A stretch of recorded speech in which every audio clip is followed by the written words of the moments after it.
Hi students, ಇವತ್ತು ನಾವು ತುಂಬ ಎಕ್ಸೈಟಿಂಗ್ ಟಾಪಿಕ್ ಕವರ್ ಮಾಡ್ತೀವಿ. ಬನ್ನಿ ಬಟ್ ವೆಲ್ಡ್ ಏನು ಅಂತ ನೋಡೋಣ.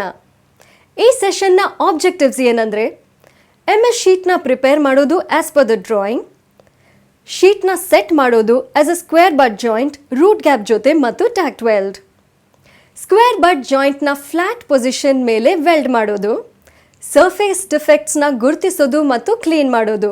ಬನ್ನಿ ಆರಂಭಿಸೋಣ. ಸುರಕ್ಷತೆ ನಮ್ಮ ಸರ್ವೋಚ್ಚ ಪ್ರಾಥಮಿಕತೆಯಾಗಿದೆ.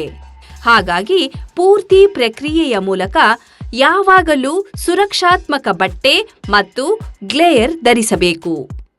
ಶ್ವಸನ ಯಂತ್ರ ದಸ್ತಾನಿ, ಕಿವಿಯ ಸುರಕ್ಷತೆ, ಸ್ಟೀಲ್ ಟೋ, ರಬ್ಬರ್ ಸೋಲ್ ಶೂಸ್, ಅಗ್ನಿ ಪ್ರತಿರೋಧಕ ಬಟ್ಟೆ,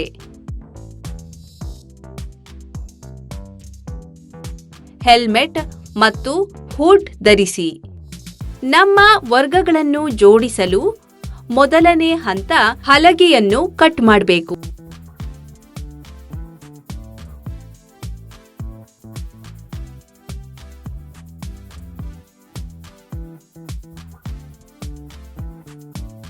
ಚಿತ್ರದ ಅನುಸಾರ ಪ್ರತ್ಯೇಕ ಶೀಟ್ನ ಆಯಾಮ 150 ಪಟ್ಟು 50 ಪಟ್ಟು 3 ಇರಬೇಕು. ವ್ಯವಸ್ಥಿತವಾಗಿ ಅಳತೆಯೊಂದಿಗೆ ಚೆನ್ನಾಗಿ ಕಟ್ ಮಾಡಿ.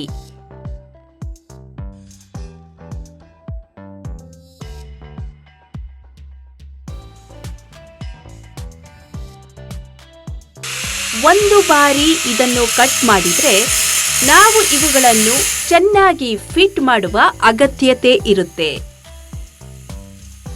ಇದನ್ನು ಮಾಡಲು ನಾವು ಶೀಟ್ನ ಕೊನೆಯಲ್ಲಿ ಉಜ್ಜಬೇಕು. ಒಂದು ಸಾಮೂಹಿಕ ಪ್ರತಹದಲ್ಲಿ ದಾಖಲೆ ಮಾಡಬೇಕು. ಇದೊಂದು ಸ್ವಚ್ಛ ಮತ್ತು ಫ್ರೆಶ್ ವಸ್ತುವನ್ನು ಪ್ರದಾನ ಮಾಡುತ್ತೆ. ಇದರಿಂದ ನಿರ್ಬಾತ ವೆಲ್ಡ್ನ ಅನುಭೂತಿ ಸಿಗುತ್ತೆ. ಮೂಲೆಗಳನ್ನು ಬೆಂಡ್ ಮಾಡಿದ ಮೇಲೆ ಪ್ಲೇಟ್ಸ್ ಅನ್ನು ಹೀಗೆ ಸ್ವಚ್ಛ ಮಾಡೋದು ತುಂಬಾ ಮುಖ್ಯ.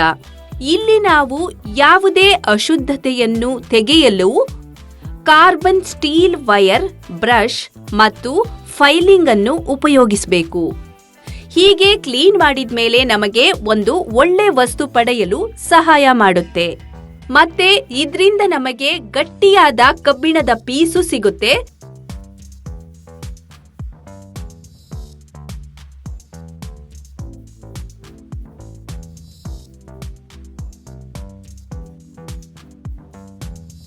ಇದರ ನಂತರ ಪ್ಲೇಟ್ಗಳ ಮಧ್ಯೆ 1 ರಿಂದ 2 ಮಿಲಿಮೀಟರ್ನ ಚಿಕ್ಕ ಅಂತರದೊಂದಿಗೆ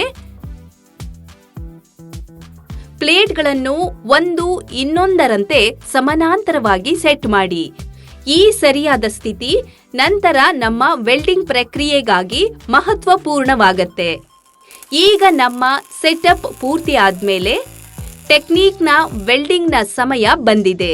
ನಾವು ಈಗ ಈ ಜೋಡಣೆಯಿಂದ ಕೆಲಸ ಮಾಡೋಣ. ಈಗ ಚಿತ್ರದಲ್ಲಿ ತೋರಿಸಲಾಗಿದೆ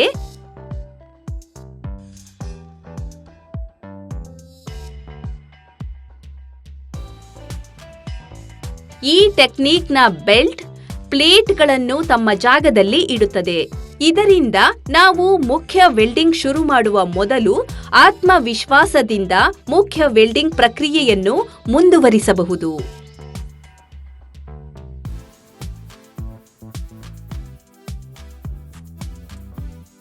ಬನ್ನಿ ನಿರ್ಧಾರ ಮಾಡೋಣ ನಮ್ಮ ವೆಲ್ಡಿಂಗ್ ಮಷೀನ್ ಸರಿಯಾದ ರೀತಿಯಲ್ಲಿ ಸೆಟ್ ಆಗಿದೆ ಎಂದು. ಟಾರ್ಚ್ನ ಮಷೀನ್ ಅನ್ನು ಪಾಸಿಟಿವ್ ಟರ್ಮಿನಲ್ಸ್ನೊಂದಿಗೆ ಕನೆಕ್ಟ್ ಮಾಡಿ. ಇದರ ಜೋಡಣೆಗೆ ನಾವು ಸ್ಟ್ರಿಂಗಲ್ ಬೀಟ್ ವೆಲ್ಡಿಂಗ್ ಟೆಕ್ನಿಕ್ ಅನ್ನು ಉಪಯೋಗಿಸಬೇಕು. 0.8 ವ್ಯಾಸ ತೆಳುವಾದ ಸ್ಟೀಲ್ ತಾಮ್ರದ ಲೇಪನದ ವೈರ್ ಅನ್ನು ಉಪಯೋಗಿಸಬೇಕು.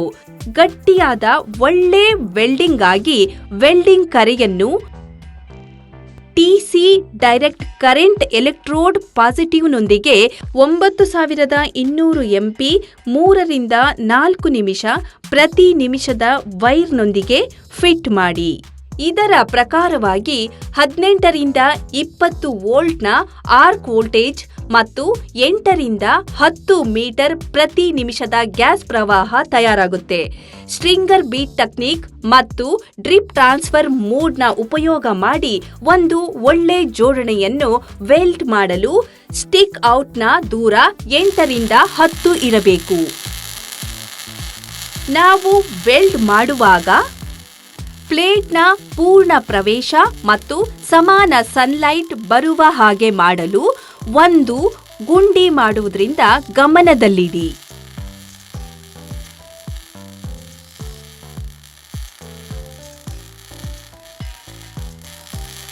ವೆಲ್ಡಿಂಗ್ ಪೂರ್ತಿ ಆದ ಮೇಲೆ ವೈರ್ನ ಬ್ರಷ್ನ ಉಪಯೋಗ ಮಾಡಿ ಇದನ್ನು ಕ್ಲೀನ್ ಮಾಡುವುದು ಅತ್ಯಗತ್ಯ. ಇದರಿಂದ ನಮಗೆ ಸ್ವಚ್ಛವಾಗಿರೋ ಒಂದು ವಸ್ತು ಸಿಗುತ್ತೆ.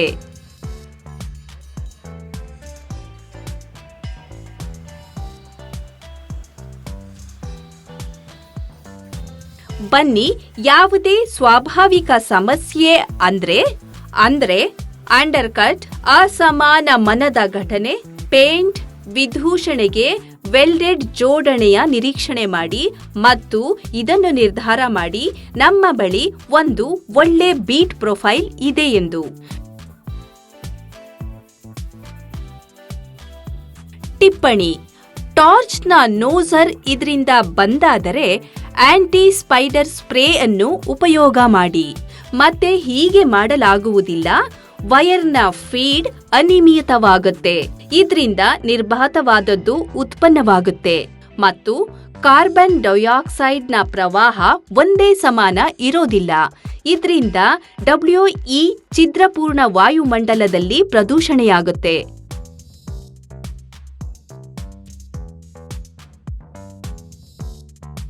ಬನ್ನಿ ವರ್ಗವನ್ನು ಸಂಕ್ಷಿಪ್ತವಾಗಿ ವಿವರಿಸೋಣ.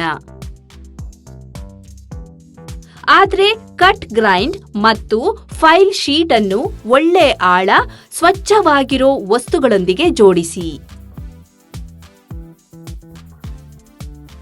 Tack weld ಸಮಾಪ್ತವಾಗುತ್ತೆ. 0.8 ವ್ಯಾಸದ ಫಿಲ್ಲರ್ ವೈರ್ನ ಉಪಯೋಗ ಮಾಡಿ. ಸ್ಟ್ರಿಂಗರ್ ಬೀಟ್ ಟೆಕ್ನಿಕ್ DCAPಯ ಉಪಯೋಗ ಮಾಡಿ. 9200 ಫೀಟ್ನ ಕರೆಂಟ್, 3ರಿಂದ 4 ಮೀಟರ್ ಪ್ರತಿ ನಿಮಿಷದ ವೈರ್ ಫೀಡ್ ದರದ 18ರಿಂದ 20 ವೋಲ್ಟ್, 8ರಿಂದ 10 ಲೀಟರ್ ಪ್ರತಿ ನಿಮಿಷ ನಿರ್ಧಾರ ಮಾಡಿ. ಗ್ಯಾಸ್ನ ಪ್ರವಾಹ 8ರಿಂದ 10 ಮಿಲಿಲೀಟರ್. ಫ್ಯೂಷನ್ಗಾಗಿ ಕೀ ಹೋಲ್ಡ್ನ ಜೊತೆಗೆ ವೆಲ್ಡ್ ಅಂಟಿಸಿ. ಕ್ಲೀನ್ ಆಗಿರೋದಕ್ಕೆ 200ರ ನಿರೀಕ್ಷಣೆ ಮಾಡಿ. ಇಲ್ಲಿ ನೋಡಿ, ಒಂದು ಗಟ್ಟಿಯಾದ ಜೋಡಣೆಯನ್ನು ಹೇಗೆ ಮಾಡೋದೆಂದು ನಾವು ಒಂದಾದ ಮೇಲೆ ಒಂದರಂತೆ ನೋಡಿದೆವು. ಈಗ ನಾವು ಬಟ್ ವೆಲ್ಡ್ ಹೇಗೆ ಮಾಡೋದು ಅಂತ ಸ್ಟೆಪ್ ಬೈ ಸ್ಟೆಪ್ ಗೈಡ್ ನೋಡಿದ್ದೀವಿ. ಪುನಃ ಭೇಟಿಯಾಗೋಣ ಇನ್ನೊಂದು ಇಂಟ್ರೆಸ್ಟಿಂಗ್ ಮತ್ತು ಎಕ್ಸೈಟಿಂಗ್ ವಿಡಿಯೋ ಜೊತೆ. ಅಲ್ಲಿ ತನಕ thank you and good bye.